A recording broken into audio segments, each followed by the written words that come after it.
I write a series of comic fantasy books with Heide, Goody, who's there, about Satan, who has lost his job in hell and has to move to Birmingham.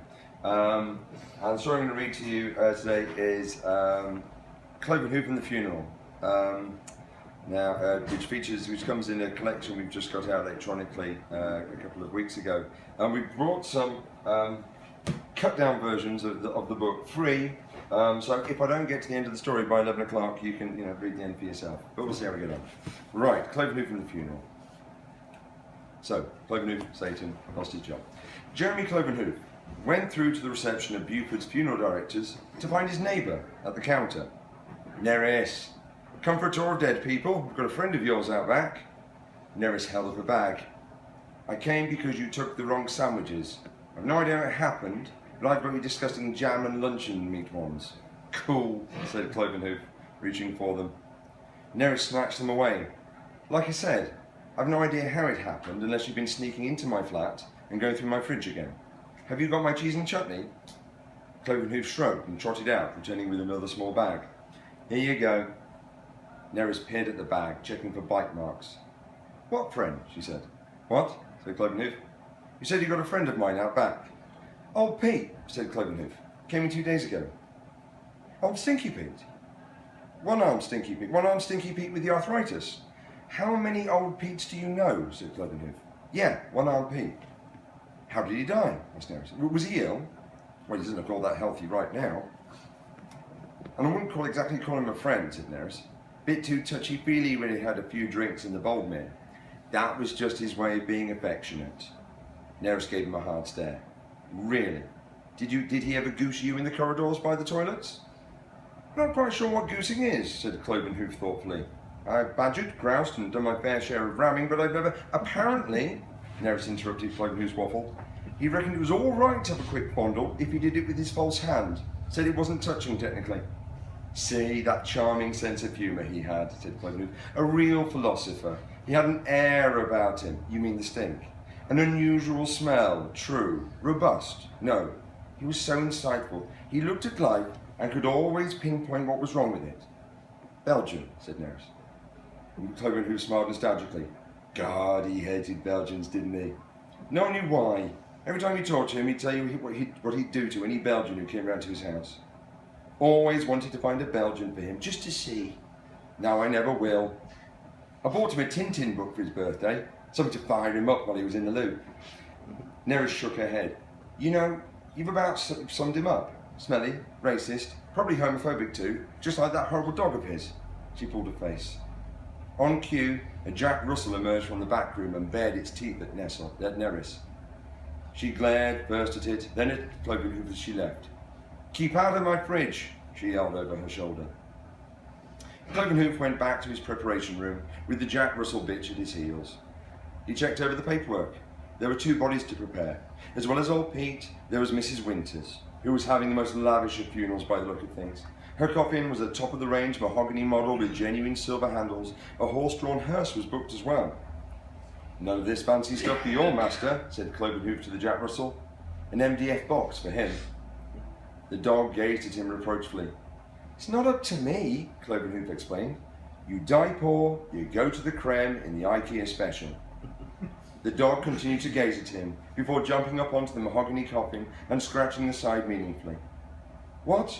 No, we can't do that. I like my job here, said Clovenhoof. Clovenhoof looked at the paperwork again. There was a lot of details on there. He'd spotted Mr. Buford in lengthy meetings with 2 women who Clovenhoof took to be Mrs. Winter's daughters. They also had strong views on how things should be conducted, as well as the standard information boxes.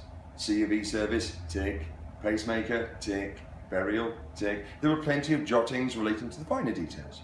Mrs. Winter's coffin was to be draped with a black cloth, for instance, which would stay in place right through to the burial.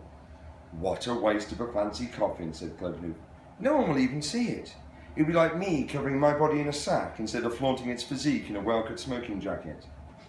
Clovenhoof winked at the Jack Russell.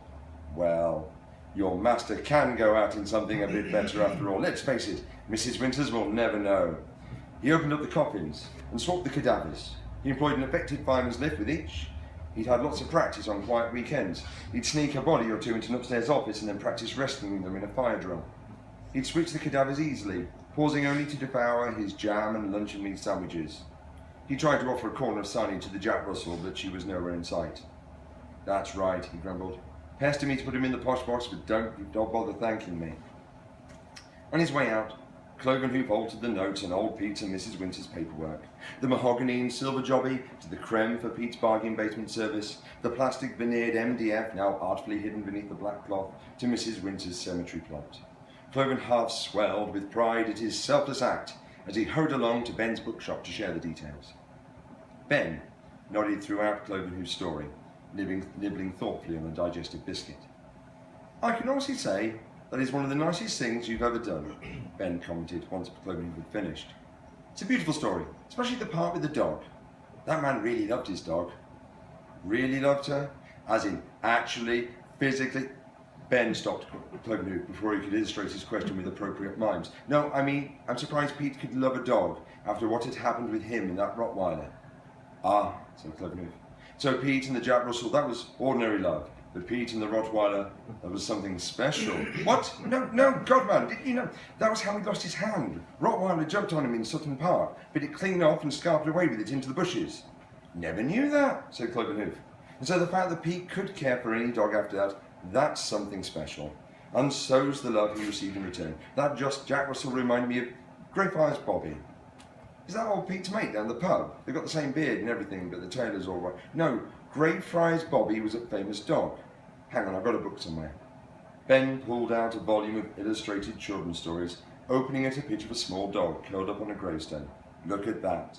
The dog was so devoted to his master that all he wanted to do was curl up close to him. He did that until he died. There's a statue now. Ben's eyes glistened with emotion, but Clovenhoof's thoughts were elsewhere. Ben was right.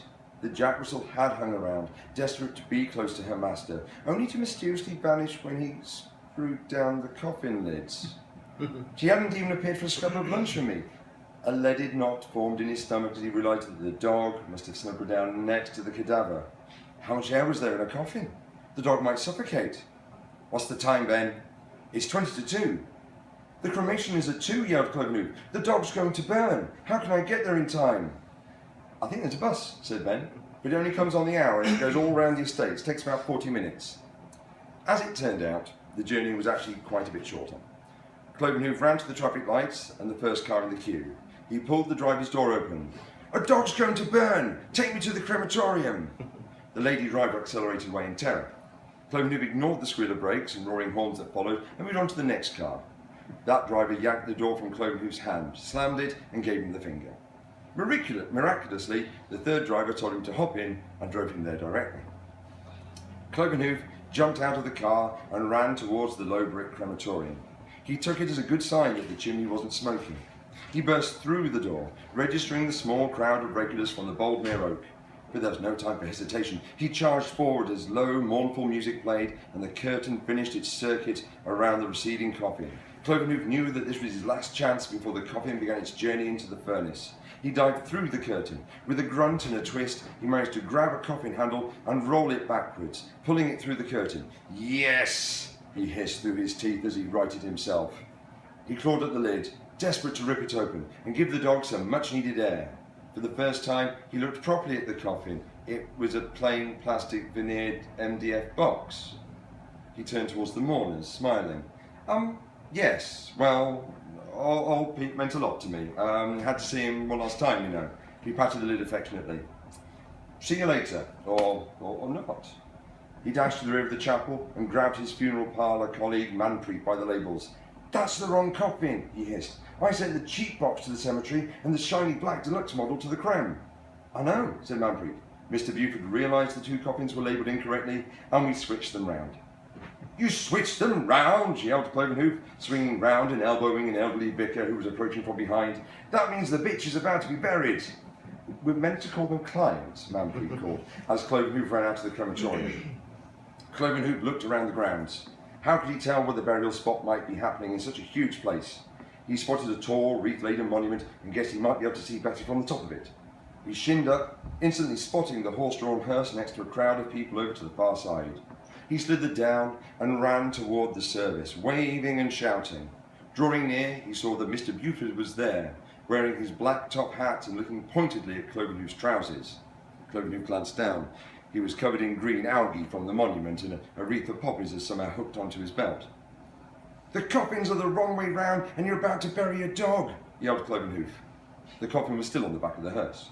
Delighted, Clovenhoof climbed on and pulled out the multi-tool that he'd had the foresight to bring. He started to work on the coffin screw lids. "You're not seriously proposing to open that coffin?" Mr. Buford hissed. "Yes, there's a dog in here with old Pete," said Clovenhoof. "Let me tell you this," said Mr. Buford. "For one thing, we are most definitely not going to open the coffin in front of these mourners. For another, there's no possible way that those bodies are in the wrong way round. You know Mrs. Winters had a pacemaker, and that must be removed before cremation to prevent a catastrophic..." Mr. Buford was drowned out by the reverberations of an exploding furnace and 2 collapsing crematorium walls. Spooked, the horses whinnied and leapt forward, bucking and struggling against the shafts of the hearse. They raced across the graveyard, hauling the hearse and a rattled Clovenhoof behind them, scattering monuments and smashing statues. Near the cemetery gate, they took a corner too fast, and the hearse toppled. Clovenhoof tumbled out of the back, clinging to the coffin like it was a surfboard. He slid onto the gravel. The coffin cracked open like the lousy piece of carpentry it was. Clovenhoof struggled to his feet in time to see old Pete's body roll to a halt at a woman's feet. She fainted and fell backwards into an open grave. The Jack Russells staggered from the wreckage of the coffin. "The bitch is alive!" Clovenhoof crowed in triumph. "My name is Leslie," came a voice from the open grave. The crowd of mourners appeared to be torn between running from the explosion, staring after the stampeded horses, helping the woman from the grave, or turning on the grinning Clovenhoof. A tall man approached, fists bald as his size. "What have you done?" he hissed. Clovenhoof saw the Jack Russell pick up old Pete's false arm from the coffin wreckage and trot off through the graveyard into the bushes. "It's the circle of life, my friend. Circle of life." Thank you.